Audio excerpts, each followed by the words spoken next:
Olá, meus amigos, estamos de volta com a leitura do livro Evolução em Dois Mundos, uma psicografia de Chico Xavier, Valdo Vieira e um livro escrito pelo espírito de André Luiz. Hoje a gente vai falar sobre desencarnação, a gente abre um novo capítulo, é o capítulo 37, no qual ele fala sobre a desencarnação, né, a morte, entre aspas. A gente sabe que a morte não existe, mas vamos colocar assim para melhor compreender. A morte em plena infância, quando você morre muito novinho. E o André Luiz, ele fala também sobre suicídio, né? É um capítulo bem interessante para a gente entender mais sobre a lei de causa e efeito. Bom, e aí é feita uma pergunta ao espírito de André Luiz, que é a seguinte: podemos considerar a desencarnação da alma em plena infância como sendo uma punição das leis divinas? Na maioria das vezes? E aí, André Luiz responde da seguinte forma: muitas existências são frustradas no berço. Quer dizer que muitas pessoas morrem cedo não por simples punição externa da lei divina, mas porque a própria lei divina funciona em todos nós, desde que todos existimos no hausto do Criador.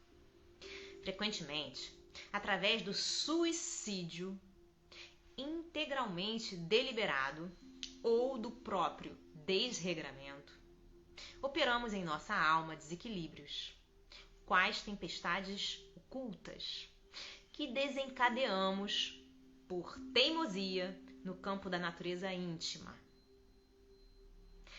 Cargas venenosas, instrumentos perfurantes, projéteis fulminatórios, afogamentos, enforcamentos, quedas calculadas de grande altura e multiformes viciações com que as criaturas responsáveis arruinam o próprio corpo ou aniquilam o corpo, impondo-lhe a morte prematura, com plena desaprovação da consciência, determinam processos degenerativos e desajustes nos centros essenciais do psicossoma, notadamente naqueles que governam o córtex encefálico, as glândulas de secreção interna, a organização emotiva e o sistema hematopoético. Gente, quando ele fala de multiformes viciações, ele está se referindo a vícios, cigarro, bebida, qualquer tipo de droga ilícita, comportamentos, né, viciantes, tipo você comer sem parar, você fazer qualquer coisa, né, fazer exercício sem parar, ser viciado em qualquer tipo de coisa. Esses comportamentos, esses vícios, né, criam pra gente problemas no nosso corpo, ok? No nosso espírito. Porque primeiro o problema atinge o nosso perispírito, sai do nosso espírito, atinge o nosso perispírito para depois entrar no nosso espírito, no nosso corpo. Bom, ante o impacto da desencarnação provocada, semelhantes recursos da alma entram em pavoroso colapso, sob traumatismo, para o qual não há termo correlato na diagnose terrestre. Indescritíveis flagelações que vão da inconsciência descontínua à loucura completa senhoreiam essas mentes torturadas por tempo variável, conforme as atenuantes e agravantes da culpa, induzindo as autoridades superiores a reiterá-las no plano carnal. Quais enfermos graves, em celas físicas de breve duração, para que se reabilitem gradativamente com a justa cooperação dos espíritos reencarnados, cujos débitos com eles se afinem. Então, eles estão juntos em matéria de débito, tanto, né, um quanto o outro. Eis porque um golpe suicida no coração, acompanhado pelo remorso, causará comumente diátese hemorrágica. O que é a diátese hemorrágica, para vocês, para elucidar melhor? A diátese hemorrágica pode dever-se a uma anormalidade das paredes vasculares, a uma alteração ou deficiência das plaquetas, distúrbio no sistema de coagulação ou fibrinólise. É uma tendência para sangramento sem causa aparente, quer dizer, a gente já sabe a causa, né? Ou hemorragia mais intensa ou prolongada após um traumatismo. Pode dever-se a uma anomalia da parede vascular, anomalia que tem uma causa. Plaquetas e sistemas de coagulação, fibrinólise e déficit de fator 13, número 13. Bom, prosseguindo, né? Esse cara que dá um golpe no coração para morrer, ele vai ter uma causa depois, né? Essa causa vai chegar na diátese hemorrágica com perda considerável da protombina do sangue. O que é a protombina do sangue? A protombina, também conhecida como fator 2 da coagulação, é uma proteína produzida pelo fígado. E quando ativada, promove a conversão de fibrinogênio em fibrina, que juntamente com as plaquetas forma uma camada que impede o sangramento.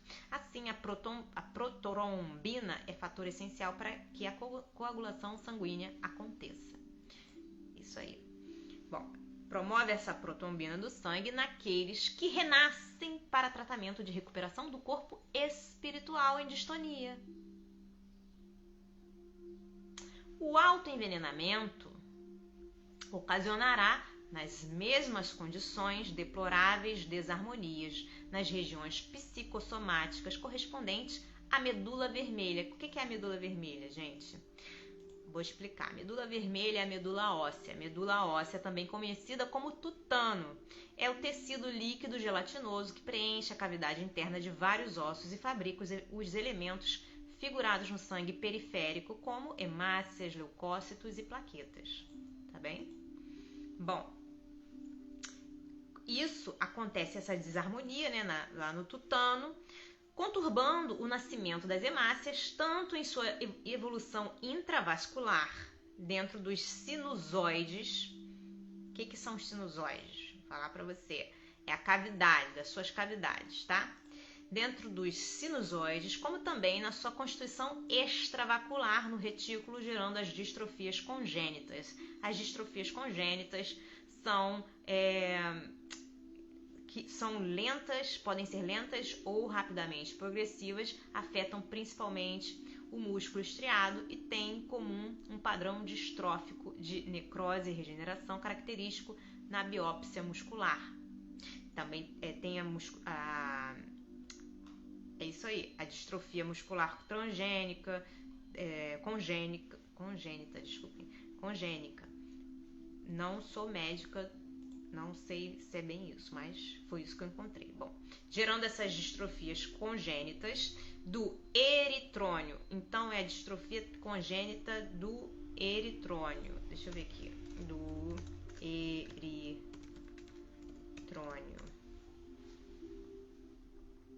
É isso mesmo, pelo menos é o que eu vi. E o eritrônio, o que eu encontrei é que é tipo uma membrana, tá? É a membrana do eritrônio com hemopatias diversas. Essas hemopatias... Essas hemopatias é uma doença do sangue, ok? Com doenças do sangue diversas. Os afogamentos, esse aí que eu falei foi o autoenvenenamento, né? Causa doenças do sangue. Os afogamentos e enforcamentos em identidade de circunstâncias impõem naqueles que os provocam os fenômenos da incompatibilidade materno-fetal. Então, quer dizer que a mãe e o bebê são incompatíveis, né? Em que os chamados fatores RH, de modo geral, após a primeira gestação, permitem que a hemolisina alcance a fronteira placentária, sintonizando-se com a posição mórbida da entidade reencarnante, a se externarem na eritroblastose fetal. Eritroblastose fetal significa, né?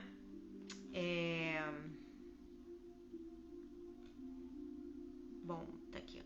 Pera que é eritroblastose fetal? Também chamada de doença hemolítica do recém-nascido, DHRN, é uma condição que ocorre quando há uma incompatibilidade sanguínea referente ao fator RH entre mãe e feto. O RH é o fator que pode ser positivo ou negativo no sangue. Aquele sinal que vem junto à letra do tipo sanguíneo, né? A mais ou AB negativo, por exemplo. De acordo com o ginecologista e obstetra Eduardo Mota, essa condição faz com que os glóbulos vermelhos, as hemácias presentes na circulação do feto, sejam destruídos ou hemolizados por anticorpos produzidos pela mãe, que acabam atravessando a placenta. Quer dizer que essa relação, gente, entre a mãe e filho é uma relação kármica, tá? Então, tanto o filho fez alguma besteira na vida passada, quanto a mãe. E aí, os dois estão juntos nessa empreitada, né? Na vida, para enfrentar as dificuldades juntos, pelo amor, né? Ajudando um ao outro a recuperar aquilo que eles erraram. Bom, e essa eritroblastose fetal, ela é encontrada em suas variadas expressões, ok? E o voluntário esfalecimento do crânio, né? Aquela queda procurada de grande altura, sabe? Você sai e se joga de uma altura terrível. E as viciações do sentimento e do raciocínio estabelecem no veículo espiritual múltiplas ocorrências de arritmia cerebral a se revelarem nos doentes renascituros, aqueles que nascem com as doenças, né? Através da eclampsia. O que é eclampsia? Ó, eu vi aqui. Eclampsia é uma condição rara, mas grave, que provoca convulsões durante a gravidez. A eclampsia afeta cerca de 1 em cada 2.000 a 3.000 gestações e pode afetar qualquer gestante, mesmo quem não tem histórico de convulsões. Ok? Na eclampsia, na tetania dos latentes. Então, essa eclampsia, essas convulsões são das crianças, não é da mamãe, tá? Tetania, está dizendo aqui, é o distúrbio caracterizado por contrações musculares tônicas intermitentes, acompanhadas de tremores, paralisias e dores musculares. A tetania não é uma doença, mas um sintoma que pode ocorrer em diversas doenças e condições médicas. A estimulação contínua do músculo faz com que ele permaneça contraído. Então, também ocorre hidrocefalia, encefalite letárgica. Encefalite letárgica ou doença europeia do sono ou doença de Von-Ecomo. Von-Ecomo é uma forma atípica de encefalite, cujas causas não são conhecidas, mas nós conhecemos porque somos espíritas.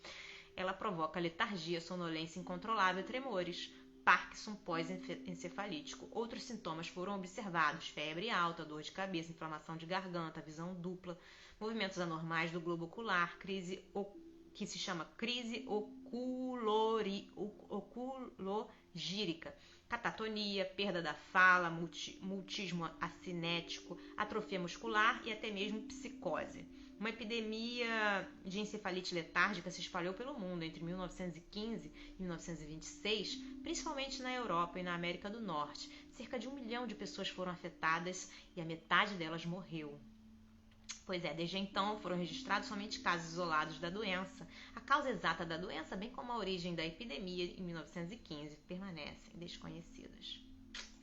Bom, essa aí, encefalite letárgica, também origina as encefalopatias crônicas. Encefalopatia é a demência pugilística, também conhecida por síndrome Boxer ou encefalopatia traumática crônica, uma doença neurodegenerativa progressiva, causada por repetidos golpes na cabeça. Esta é caracterizada clinicamente por declínio cognitivo, alterações de comportamento, problemas de memória e sinais parkinsonianos, do tipo de tremores. Peraí que eu quero ver mais sobre isso aqui. Tipo de tremores, falta de coordenação e problemas com a fala. Pacientes diagnosticados com esta enfermidade também estão propensos à irritabilidade, tá? Pois é. Então, olha, também causa isso. causa psicose epilética, é causa também da idiotia, do mongolismo, tá? E de várias morboses ou doenças oriundas da insuficiência glandular.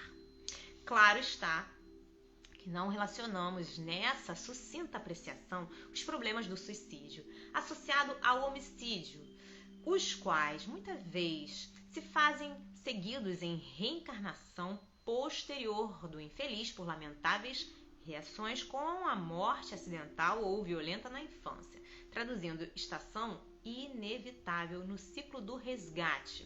No que tange, porém, às moléstias mencionadas, surgem todas elas nos mais diferentes períodos, crescendo a existência do veículo físico, via de regra, desde a vida in útero até os 18 e 20 anos de experiência recomeçante e, como vemos, são doenças secundárias, porquanto a etiologia ou a causa que lhes é própria reside na estrutura complexa da própria alma, ok? Então, a causa, assim, ele está dando uma apreciação sucinta, uma coisa assim básica, generalizada dos problemas, mas a causa em si, para cada alma, tá, dos seus problemas, quando elas reencarnam, é própria. A gente não pode generalizar, ok? Urge ainda considerar que todos os enfermos dessa espécie são conduzidos a outros enfermos espirituais. Os homens e as mulheres que corromperam os próprios centros genésicos pela delinquência emotiva ou pelos crimes reiterados do aborto provocado, em existências por pretérito próximo para que, servindo na condição de atendentes e guardiães de companheiros que também se conspurcaram perante a eterna justiça, se recuperem a seu turno, regenerando a si mesmos pelo amoroso devotamento com que lutam e choram no amparo aos filhinhos condenados à morte ou atormentados desde o berço. Segundo observamos, portanto, as existências interrompidas no alvorecer do corpo denso raramente constituem balizas terminais de prova indispensável na senda humana, porque, na maioria dos sucessos em que se evidenciam, representam cursos rápidos de socorro ou tratamento do corpo espiritual desequilibrado por nossos próprios excessos e inconsequências, compelindo-nos a reconhecer com o apóstolo Paulo, e aí ele cita a primeira epístola aos Coríntios, capítulo 6, versículos 19 e 20, nota de André Luiz, né? Que o nosso instrumento de manifestação, seja onde for, nosso corpo, né, é templo da força divina, por intermédio do qual, associando corpo e alma, nos cabe a obrigação de aperfeiçoarmos, aprimorando a vida na exaltação constante a Deus. E aí vem uma perguntinha, né? Eles têm duas perguntinhas aqui curiosas para o André Luiz, que é o seguinte: há casos de desencarnação estando o espírito desdobrado, por exemplo, nas zonas umbralinas e o corpo em estado comatoso?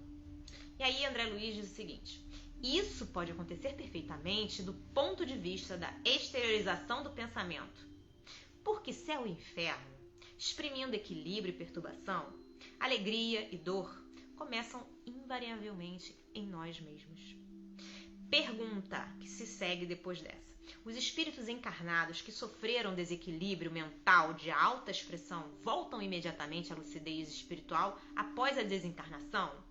Resposta: isso nunca sucede, porquanto a perturbação dilatada exige a convalescença indispensável, cuja duração, naturalmente, varia com o grau de evolução do enfermo em reajuste. Então, tudo depende da evolução espiritual de cada um, ok? Bom, essa comunicação, gente, foi dada em Uberaba, dia 18/6/1958. Eu espero que vocês tenham gostado dessa leitura, tanto quanto eu. Um grande beijo a todos. Deus abençoe e até a próxima. Tchau, tchau.